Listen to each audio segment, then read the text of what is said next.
It's sweater weather and soup season, y'all. Laura Beth here to tell you about Zoop. Z-O-U-P. Zoop broths bring flavor to southern staples like really great grits, while their soups provide a comforting meal. Zoop is available at your favorite retailers across the country, including Instacart and online at walmart.com. For you Amazon shoppers, use promo code 20Magnolias. 20Magnolias to get 20% off your first purchase on Amazon. Learn more at zoopbroth.com. And now, on with the show. We'd like to take a moment to thank our friends at Hester & Cook for sponsoring this podcast. Hester & Cook believes there's always a moment to celebrate, and we could not agree more. They make the most beautiful tablescapes for your holiday hosting, all from paper. Yep, you gotta see it to believe it. So stop by their stores around Nashville and Franklin, or shop online for the season's best holiday decor, gifts, and specialty tabletop items. Use promo code Magnolia for 15% off your first purchase in store or online at hesterandcook.com. For those of us who buy a live Christmas tree, it is almost time to make the trip to our local nursery to pick out this year's living room edition. But where do those trees come from? If you're in the South, they likely come from Western North Carolina. Join us at the table as we discuss the Christmas tree farms of North Carolina.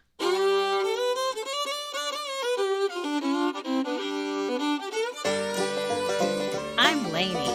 And I'm Laura Beth, and we are Steel Magnolias. The strength of steel With the grace of a magnolia. We are here to have uplifting conversations about life in the South. And we've got plenty of room at our table, so pull up a chair.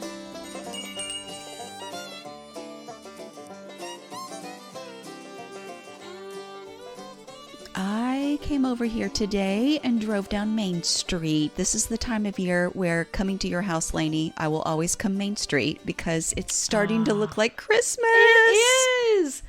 Our town tree has been put up, yes, though the lighting is not till December 1. Yeah, they tease us for a solid week and a half. I know. But here we are, and we are so excited to talk about live Christmas trees because this is a tradition that we've had in our family for years. Yep. Was this on your list, or was this a listener? This was a listener topic, and I'm so grateful because it's a good one. Then I need to give a shout out to my college roommate, a rowdy gal from Boone, North Carolina, or she lives in Boone, North Carolina now. She's from East Tennessee, and she was my college roommate that I met at freshman orientation. She is such a hoot, y'all. I wish she was sitting here with us. I so wish that. I mean, her accent is precious. Her personality is precious. She's beautiful in every way. We reconnected because I just happened to be looking at some statistics on who listens in the whole country to this podcast. And there was this hub in North Carolina, and I was like, is that Christy? Is she mouth of the South over there telling everybody she's a to realtor. listen? She may be telling everybody that moves into town to so listen. Yes, thankfully she has been spreading the word over there in North Carolina, and since we had reconnected, she mentioned this topic because she is a regular listener herself. So she mentioned Christmas Tree Farms of Ashe County was one of the ones she wanted to, she's like, you guys should do this. So here we are. We took the bait. And we're here to talk about it. Well, I did say if you're in the South, your tree likely came from North Carolina, but that's actually very limiting. True. North Carolina Frasier fir trees in particular are shipped to every state in the United States, the Caribbean islands, Mexico, Canada, Bermuda, and Japan. Okay. Maybe even more than that. Just an article I found from Southern Living actually said that. Okay. So 20% of all Christmas trees in the U.S. come from North Carolina. That's crazy because they're not central. I know. The only state with more is 30% are from Oregon. So they're the number one state. Also not central at all. So, well, you got to have the right. I know you got to have the precipitation and the rain and the mountains. That's and, right. Yeah. All the things. I'm just saying that people go to that extent, though. They're that good, right? That's what that's saying, that they're that good. Well, Christmas trees live Christmas trees making their way to the U.S. from the traditions of like Germany that came here. It actually, some of the first Christmas tree farms were up in like New Jersey. Okay. So we're going to focus You're today. more history focused here than I am. I love it. No, but I just wanted to kind of give a nod that many of the early Christmas tree innovators came from like Pennsylvania. In fact, Pennsylvania has the oldest Christmas tree growers association. But we're going to focus on Southern Christmas trees, of course, since that's the nature of our show here. So I wanted to talk a little bit about the Wagners. The Wagners farm is featured in North Carolina Century Farms with a Simeon Wagner listed in the 1860 census as a 32-year-old farmer. Now, the Wagner twins, born in 1923, began selling trees from their farm in 1939 for $1 to $2 each. Oh, I thought that was cool. They used the same trade route that their father used to sell vegetables. After the trees were sold, they would start paying their neighbors 75 cents for each cedar to then go resell in Greensboro. Okay. So they weren't getting a lot of profit on those, but they still at least wanted to make a little bit of money. Eventually, they also started buying Scotch pine and Canadian balsam that often still had snow in the branches. Oh, my goodness. Can you imagine? So this was one comment I read about someone speaking about the Wagners. This lady was saying, in those days, the season was short. It was only about 10 days. So think about that when you think about like tree farm or markets going up around your town right now that are about to sell Christmas trees. So their season was about 10 days. Most trees were cedar and they dried out very quickly. Yeah. And it was customary to wait later to decorate for Christmas. The men would even help Santa deliver a tree on Christmas Eve. Oh. So she's still talking about the Wagners here. And they worked in those days through the 24th of December. At first, the lot was not open on Sunday until the afternoon. Fred and Dot drove up to find someone else selling their trees. Can you imagine? Okay. After that, they sold 7 days a week. So the trees sold for about $1 to $5 then. So in the 1950s, the time was ripe in North Carolina for its citizens to produce their own Christmas trees. According to a Progressive Farmer article, 4 out of 5 Christmas trees sold in the South in 1964 were from northern states and Canada, with an average retail price of $3 per tree. That was a $36 million industry. Now, can you see how we just, from the start of the show when you were talking about how much percent is now from North Carolina and well, the statistic Oregon now, just for North Carolina, total sales, 86.83 million. Good Lord. So, well, of course, they cost more. Well, yeah. But, yeah. So I just think it's interesting because, you know, you think about like starting to decorate a tree on Christmas Eve. Well, that is so foreign to us, right? Is. Yeah. I mean, people who have the fake trees are already putting them up now. Yes, exactly. Yes. So, in fact, I walked into your husband's office and there was already a Christmas tree in the lobby. And I said, oh, the tree's already up. I'm so impressed. Until Barb said, well, it stays decorated. So all I really have to do is plug it in. Oh, my gosh. Like, well, and think about that for offices, too, that close down like the week before Christmas. Then their timeline's bumped up even more. Well, I think it's funny because just like in Napa Valley, cab is king. In North Carolina, Frasier fir is king. And do you know why? Well, because those needles stay on so nicely and they're very symmetrical. Very symmetrical, strong branches. Yeah. Good for ornaments. That's and right. That scent is just unmatchable. Well, they all have a beautiful scent to me just because I love all of the juniper, the cedar, all of them. Well, I've even heard the Frasier fir called the Cadillac of Christmas trees. Well, I can see that. It is. I can see that. And the needles stay on really nicely. They do. And they're just, people like It's really dried out. We'll talk about that later. If your Frasier fir needles are on the ground, it is really dried out. That's just so true. So so true. Well, there's other trees that are grown in North Carolina. The blue spruce, the Canadian hemlock, the white and Scotch pine. You even see some Leland cypress, white pine. There's many, many different varieties. Yeah. But Frasier fir is king. Yes, for sure. I liked how you put that with the Napa Valley. You know how you always hear cab is king, yes. cab is king in Napa Valley. That's so true. Oh, cab from Napa Valley sounds pretty good right now. We're recording a little later than usual.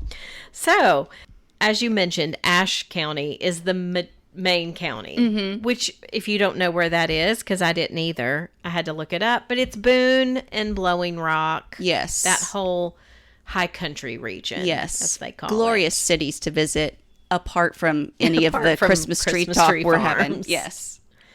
Now, I'm talked with Beth Hewitt of the Hewitt Nursery here in Franklin. Wonderful nursery. And I asked her, what do y'all look for? Because they actually go over to Boone to get the trees. They pick them out. And then they bring them with them? Or it's like... I'm sure it's loaded onto a tractor trailer, I'm assuming. I just didn't know if she physically watches them all get cut down. And yeah, I mean, because in some instance, I guess there just have to be like a honor system of, we want these. Yeah. And those are the ones that actually come. That's right. Well, so she said, basically they're looking for symmetrical. People usually want a symmetrical tree. There's certain heights that they're looking for. And they even have some clients and customers that come every year. So they know this business wants a 16-foot tree. Gosh. So we'll go ahead and mark this one as theirs and make sure they like it. Yeah. That kind of thing. So they have some who they know that they're looking for, and then they're just going to get a lot that are heights that would be for your average home. Yeah. The 6 to 8 foot, is that about what most 6, people 8, 9. Yeah.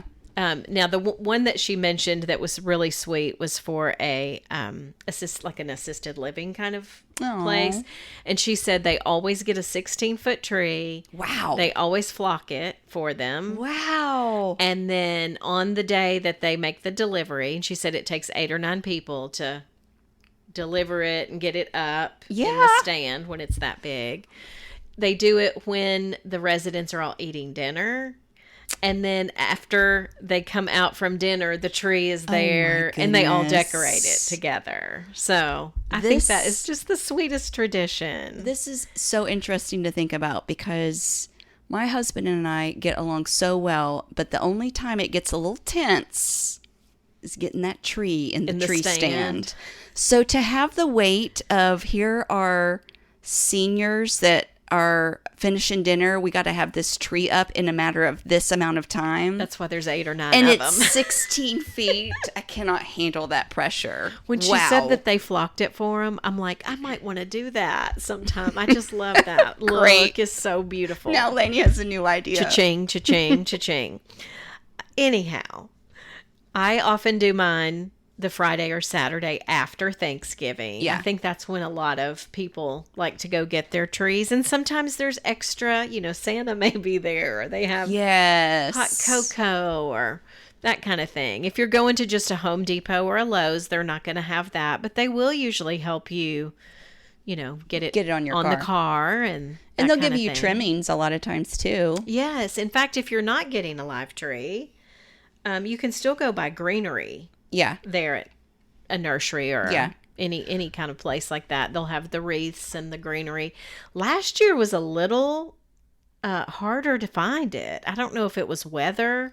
Maybe. Had made it more scarce or that kind of thing. I just think it's funny how many people don't want the trimmings. I mean, you and I are like getting our armful of whatever I can have. Yeah, I'm like, is this bin over here up for grabs? We want all of it in every empty pot because all my pots are empty right now because everything froze and died. Yes. So I'll stick it in anything. Cut a little more magnolia and just some make holly a mixture. Berries. Ah, yes, so lovely.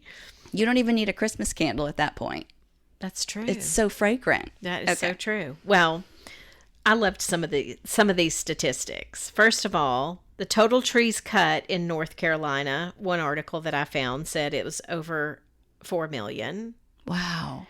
Total farms in North Carolina, 854. Total acres in production was over 38,000 acres just for Christmas tree farms. So, and North Carolina even has its own Christmas tree association. So I guess there's a national one, and then maybe some of the states have them as well. Yeah, and then even the Ashe County Christmas Tree Association is a thing. Okay. So actually, they're the ones that I heard that term, Cadillac of Christmas trees. Okay. The majestic Frasier fir. So I thought this was interesting. So my friend Christy, my roommate from college that told us about this topic, she said, I mean, really as soon as November 1st, you start seeing 2 to 4 Christmas trees tied onto some cars from states like Florida. Oh my goodness! All these other places. How are they not brown? By Christmas Day? The biggest time of year would be that after Thanksgiving, you were just saying. But yeah, she was like, right after Halloween, we start seeing. Wow. She was telling me she saw one shoved into a Porsche one time, and I mean, people do that's hilarious. Whatever they have to. She's even imagine this. So she's a realtor, so she's out on a lot of properties. A lot of the time in her work, but her and her daughter even saw them cutting trees from the hillside once, and she was just talking about just what an amazing operation was. I had found some information on that. Yes, because apparently they grow really well in the mountainsides. Yes. One thing that I think is pretty interesting to think about in this field is the labor force. Well, first of all, you know, it takes a certain number for just the harvesting, and then, you know, the closer it's getting, the more employees it's taking. For sure, yes. So if, you know, throughout the year, there's got to be some people that are pruning and doing all of that kind of work. But, yeah. Do we know approximately how long it takes a Christmas tree to, like, become enough to be a tree? I mean, I'm sure it can, you know, go a little longer, but do you know that? I've got some information on that. So the very first growing season for a Frasier fir, the seedling only grows 1 inch tall. Whoa.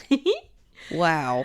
And then when a Frasier fir seedling is 6 inches tall, that's when they plant it in a new bed or a larger container to grow for 2 more flushes before being planted in the field. Okay. So, those first few years, it's not even out in the field. Okay. Because think about, like, if there's any, like, grass growing. Yeah. It's easy to choke it out. For sure. Any of those harsh conditions. Yeah. So, it's probably going to take a few years before it even gets planted out there. Okay. So, yeah, now it's already 3 or 4. That's right. Wow. And then it's my understanding the average 8-foot Christmas tree is about 10 to 12 years old. Whoa.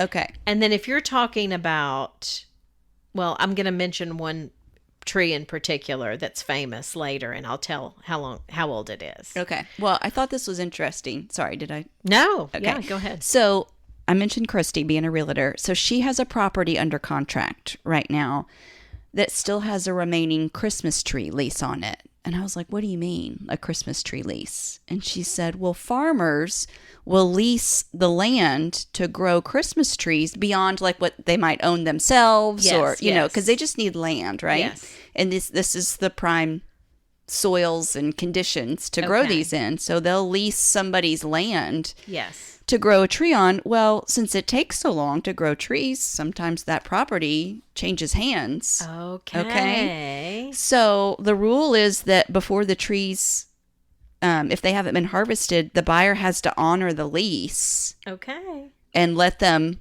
grow to fruition, and then they get some sort of nominal cut of the trees once they're matured. She was like, I mean, like pennies, like $1.50 a tree. Oh wow! That the owner would get for of that land. per tree. Now I don't know what the rental agreement is for the leasing. Yeah, I'm just talking about like the sale of each. Right? I think that happens with farming in general, but this is interesting to think about it's so with many Christmas years. trees because it's so many years. Yeah. Because if it's corn, it's getting cut down that year. Yeah.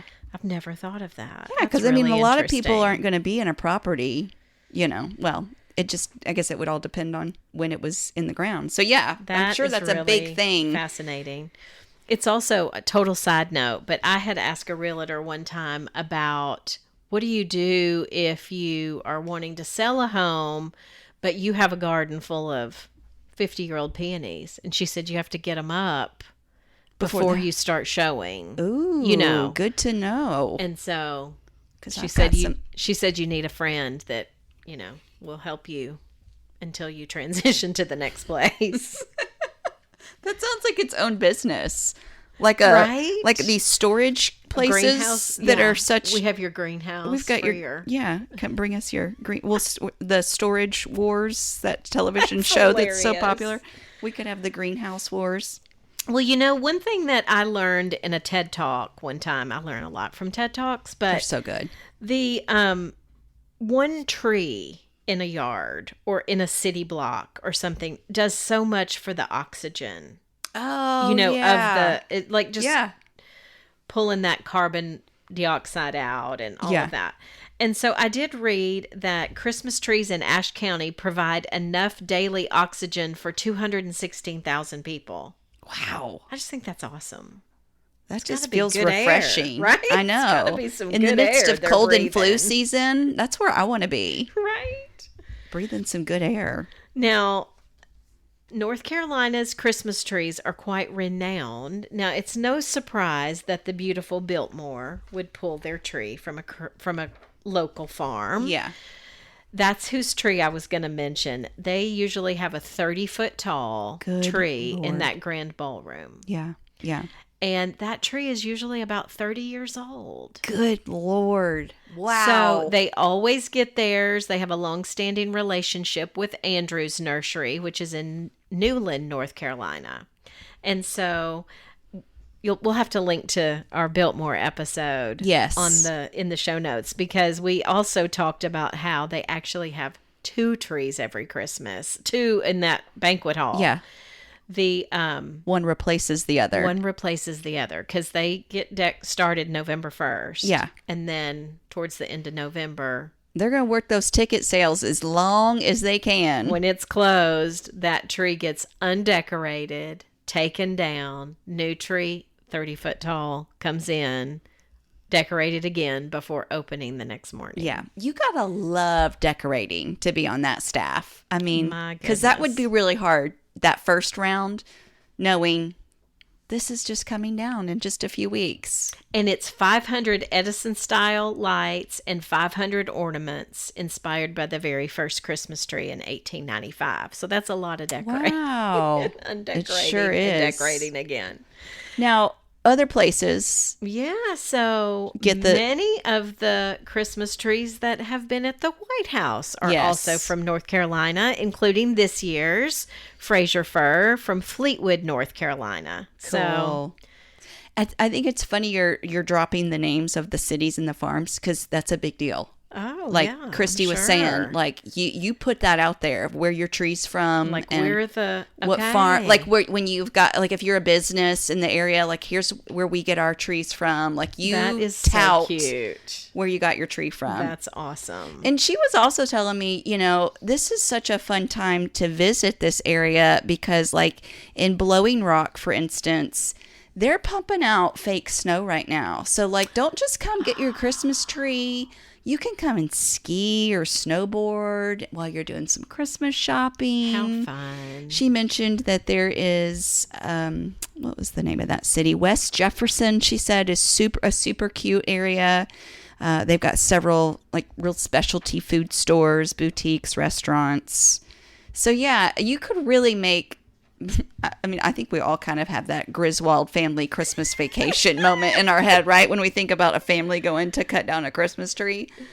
But you really could build a lot around if you were actually to physically go yourself, because they have those options to choose. Even as an individual, you don't have to. You don't have to be coming with your tractor trailer to fill full of trees. Yeah. They sell wholesale, but they sell retail, and they'll let you choose and cut your own, or they'll have it cut for you. Or like we were saying, a lot of your nurseries around you probably have some that came from there anyway. I thought it was interesting. I love all these little facts and things, but a tractor trailer can hold about 600 to 800 Whoa trees. So your local nursery probably fills up a whole Wow. tractor trailer full of them. Wow. I know. And I'm such a nerd, but I was thinking, isn't it special to think about, like, as you're putting up your own tree, what was its route? Like, where did it come from? We don't necessarily know that, but that it was out in that field and got picked, and then all of a sudden it was in Franklin and or whatever your sweet town is. And you're reminding me actually of a children's book that I loved that I got, I don't know, when I was like I know what book it is. Why Christmas Trees Aren't Perfect. That's right. Yes. And it's so great. That's a good book. If you haven't highly recommend that one. Read that one before. Lots of reasons why they have their little quirks, and it makes them special. Actually, Beth Hewitt said that she even has some customers that come in and ask, do you have something really ugly, like a Charlie Brown tree? We want an ugly one. She's like, we don't have any ugly ones, but you look around and pick what you think, because sometimes they do have little quirks. Yeah. You're right. I mean, there can be some funky branches, a funky top to it. And there's probably some fun reason why. Yeah. It had a nest sitting in it, or it had true. Yeah, who knows? I remember one time, I always think I'm going to get something bigger than I should. And I love a tall tree, but I love a fat tree. You like full. And she said they look for more thinner ones because people usually like thinner because it takes up so much space. That's how we are at my house. Whereas I'm like, bring in the chunk. I just want it like you have to walk around it.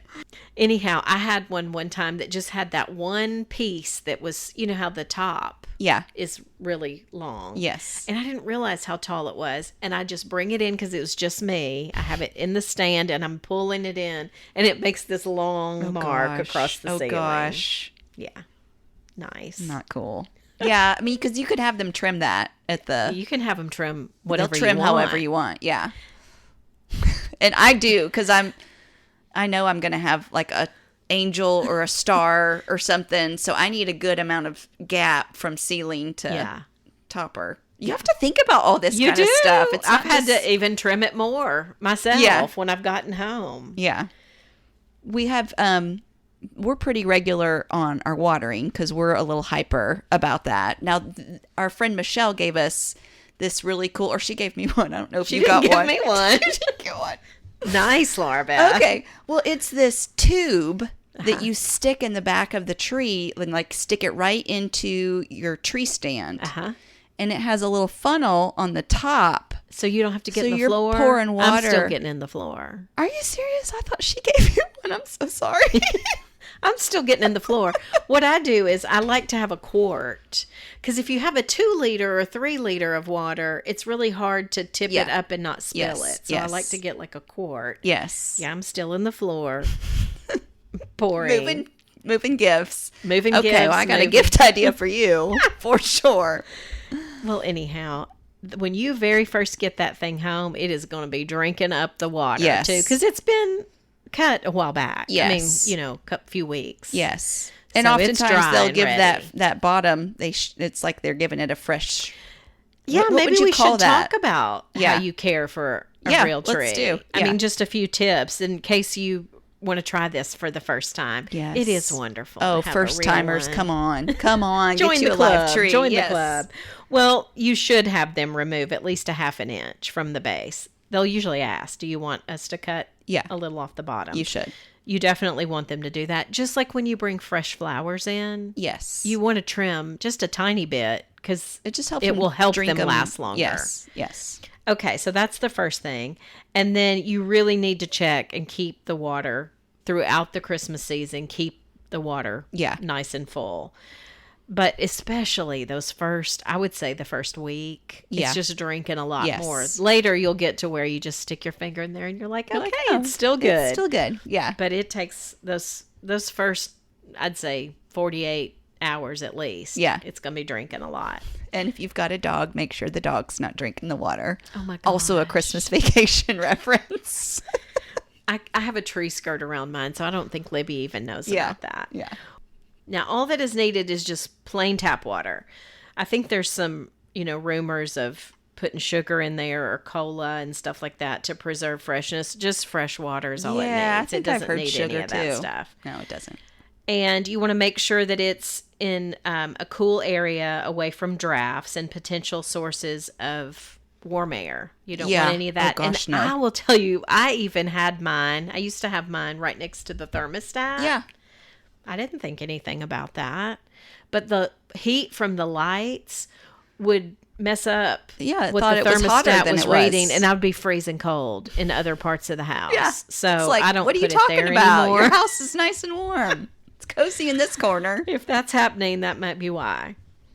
And also, I mean, I think this is pretty obvious, but you don't want it near a fireplace Yeah. or even near heaters or televisions, because when it gets really dry, you just don't want it near anything that's a heat source. That's true. So, but don't be afraid of them. Join the club. It's so fun. It is so fun. It's funny that when you step back and think about bringing something live into your, like a live tree into your house, like the genesis of that whole concept. I think it started with I think they used to put like apples or roses on them and real candles and things like that. God, right? real candles. I just Seriously. can't even.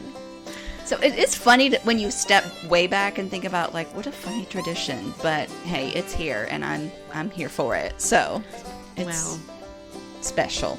It's really special to have a live tree. So. North Carolina is a beautiful state for so many reasons, but thank you, North Carolina, for being the provider of so many of our Christmas trees. Yes. It's a special nod. Grateful for the economy boost that it gives them, but it brings such happiness to a lot of us. Get nutrients from farmers that bring crops, but this is just pure happiness. That's right.